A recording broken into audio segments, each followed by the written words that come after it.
नमस्कार मित्रांनो, तुम्हाला जर इमारत बांधकाम कामगाराचं जर रजिस्ट्रेशन करायचं असेल नवीन किंवा तुम्हाला रिन्यूअल करायचं असेल किंवा तुम्हाला जर तुमचं भरलेला ऑनलाईन फॉर्म बघायचं असेल तर हा व्हिडिओ तुमच्यासाठी अतिशय महत्त्वाचा आहे. लक्षात घ्या, इथं ज्यांचं कोणाचं रिन्यूअल झालं असेल किंवा रजिस्ट्रेशन झालं असेल तर त्यांना 32 योजना जे तुम्ही घेऊ शकता. भरपूर योजना आहेत असे जे तुम्ही घेऊ शकता. परंतु आत्ता सध्या महाराष्ट्रामध्ये जे चालू आहे, जे म्हणजे योजना फेमस आहे ती म्हणजे किचनचे भांडे. ते भांडे काही जिल्ह्यांमध्ये वाटप झाले आहेत आणि काही जिल्ह्यांमध्ये वाटप व्हायचे आहेत. आता त्याचा जर तुम्हाला लाभ घ्यायचा असेल तर तुमचं रजिस्ट्रेशन होणं खूप महत्त्वाचं आहे. तर तुम्ही इथं बघू शकता, रजिस्ट्रेशन करू शकता किंवा तुमचं इथं प्रोफाईल लॉगिन आहे, तिथं तुम्ही पण तुमचं प्रोफाईल बघू शकता. परंतु आत्ता सध्या ज्यांनी कुणी ऑनलाईन करत असेल त्यांनी सध्या थांबून जावे. त्याचं कारण सांगतो तुम्हाला. कारण सध्या जे रजिस्ट्रेशन करणं जे चालू आहे ते तुम्हाला कधी करायचे आहे आणि ते कसं करायचं, कुठून ते 90 दिवसाचं प्रमाणपत्र आणायचं आणि कोणत्या पद्धतीचं ऑनलाईन करायचं ते सगळं तुम्हाला सांगणार आहे. त्याच्या अगोदर सांगतो मी तुम्हाला, इथं गेल्यानंतर मोबाईलवरच मी तुम्हाला सांगत आहे.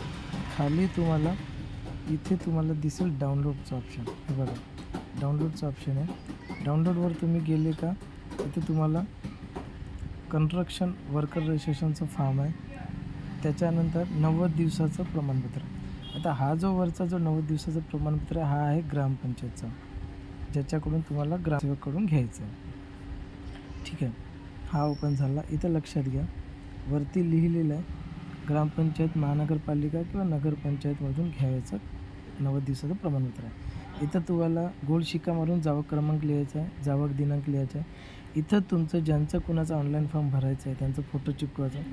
फोटोवर ग्रामसेवकचा सही शिक्का आणि खाली तुम्हाला दिसेल प्राधिकृत अधिकाऱ्यांची सही व शिक्का.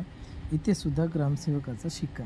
आता काही लोक काय करतात, ठेकेदाराचा सुद्धा आणि ग्रामसेवकाचा एकाच जागी सही शिक्का मारून आणून अपलोड करतात. ते चुकीचं आहे. इथं तुम्हाला ग्रामपंचायत महानगरपालिका जे अधिकारी आहेत त्यांचं नाव, ते अधिकारी कोणते आहेत त्यांचं नाव, पद, तालुका, पिनकोड आणि लक्षात घ्या खाली बघाल जर ज्यांनी कामाला गेले आहेत, म्हणजे आता हे कुणाला फॉर्म भरता येईल, ज्यांनी मनरेगाच्या कामाला गेले आहेत किंवा घरकुलच्या कामाला गेले आहेत किंवा झाडे लावायला गेले आहेत किंवा माती टाकण्यासाठी गेले आहेत, तर असे लोक जे कामं करतात त्यांच्यासाठी हा ग्रामपंचायतवाल्यांकडून फॉर्म भरून घ्यायचा. आता जर समजा तुम्ही ज्याच्या शेतामध्ये तुम्ही माती टाकण्यासाठी गेले आहे किंवा तुम्ही ज्यांच्याकडे घरकुलच्या कामाला गेले त्याचं इथं नाव लिहायचं. इथं बघ, पहिला नंबर नियुक्त ठेकेदाराचे किंवा मालकाचे नाव जे लिहिलं आहे इथं नाव लिहायचं आणि इथं त्याचा पत्ता, कोणत्या गावाला त्याचं कामाला गेलं आहे आणि त्याचा मोबाईल नंबर आणि इथं कधीपासून तर कधीपर्यंत गेले, म्हणजे इथं 90 दिवसाचं त्यांचं कामाला गेलेलं इथं तारीख टाकायची आणि त्या ठेकेदाराची इथं सही आणि ज्याच्याकडे ठेकेदार नाही म्हणजे ज्या मालकाकडे तुम्ही कामाला गेले त्याची सही आणि तुम्ही ज्याच्याकडे कामाला गेले त्याचं आधार कार्डसुद्धा मागवायचा, तो जोडून घ्यायचा, म्हणजे चांगलं राहील. वरती तुम्हाला इथं दिसेल ज्यांनी कामाला गेले म्हणजे ज्याचा फॉर्म भरायचा त्याचं नाव, त्याचा पत्ता, गाव, जिल्हा, संपर्क म्हणजे त्याचा मोबाईल नंबर. आता तो कामाला कोणत्या स्वरूप गेला, बांधकामगार म्हणजे घरकुलच्या कामाला गेला का माती टाकायला गेला किंवा झाडी लावायला गेला, कोणत्या कामाला गेला ते आणि कुठं कामाला गेला म्हणजे त्याचा ॲड्रेस आणि इथं तुम्हाला त्याची कधीपासून कामाला गेलं ते नियुक्ती द्या आणि त्याचं वेतन किती होतं ते लक्षात घ्या. हे असा फॉर्म भरायचा आहे. तुम्ही कन्फ्युजन करू नका, जसं मी तुम्हाला सांगितलं तसं फॉर्म भरायचा आणि ज्याच्याकडे तुम्ही कामाला गेलं त्याचं आधार कार्ड मात्र घ्यायचं आणि त्याचा मोबाईल नंबरसुद्धा घ्यायचा. ऑफिसमधून त्याला फोन जाईल, त्यांना विचारलं जाईल की खरंच तो कामाला गेला आहे. आता हा झाला ग्रामपंचायतचा. त्याच्यानंतर तुम्ही जर समजा ठेकेदाराकडून जर कामाला गेले, जसं टेंडर घेतात, टेंडर घेतल्यानंतर ते ठेकेदार टेंडर घेतात आणि टेंडर घेतल्यानंतर तुम्हाला जे वर्कर कामाला जातात, असे जे ठेकेदाराकडून जे तुम्हाला कामाला गेले असेल इथं तुम्हाला ठेकेदाराचं रजिस्ट्रेशन त्याच्याकडून सही घ्यायची. आता तो ठेकेदार कसा, ज्याचं लायसन असलं पाहिजे, तो टेंडर टाकता आला पाहिजे, म्हणजे गव्हर्नमेंटचे जे टेंडर निघतात रोडचे असेल किंवा कोणते छोटा रोड असेल तर ते टेंडर टाकतात. मग टेंडर टाकण्यासाठी त्यांना लायसनची गरज लागते, मग त्यांच्याकडे लायसन असणं आवश्यक आहे. असे ठेकेदाराकडून तुम्हाला ज्याच्याकडे कामाला गेले त्यांच्याकडून समजायचे. तर हा वाला फॉर्म पाहिजे. इथं तुम्हाला स्पष्ट लिहिलं आहे बांधकाम कंत्राटदाराचे किंवा ठेकेदाराचे 90 दिवसाचे काम.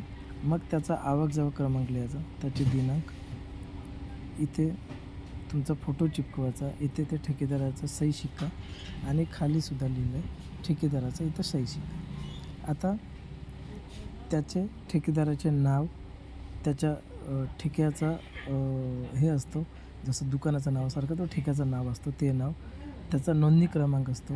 म्हणजे लक्षात घ्या, तो जो ठेकेदाराकडे तुम्ही कामाला गेल्यात त्याचे एक लायसनची प्रत झेरॉक्स मागून घ्या.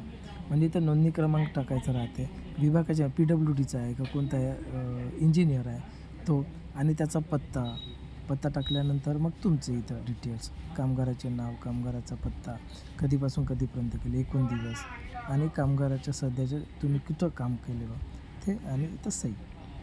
लक्षात इथं काही कन्फ्युजन असलं तर तुम्हाला मोबाईल नंबर सांगतो, 86 98 64 86 34 या नंबरवर फोन करायचं.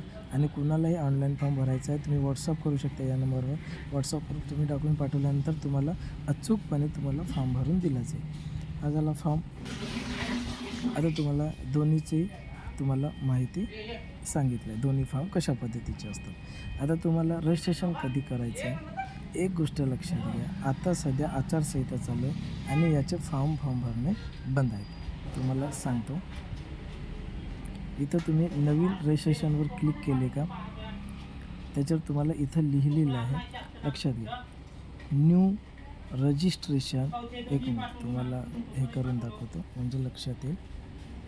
इथं बघा, new registration renewal claim app been stop during the code concept. म्हणजे लक्षात घ्या, हे जे आत्ता जे आचारसंहिता चालू आहे त्या आचारसंहितेमध्ये नवीन रजिस्ट्रेशन, रिन्युअल आणि claim application have been stop during the code of कंडक्टच्या वेळेस सध्या स्टॉप केलं आहे. त्याच्यामुळे आत्ता सध्या लोकांची खूप गर्दी होत आहे जिकडे तिकडे, की भांडे भेटत आहेत किंवा काही किचनचे हे भेटत आहे, तर ते आपलं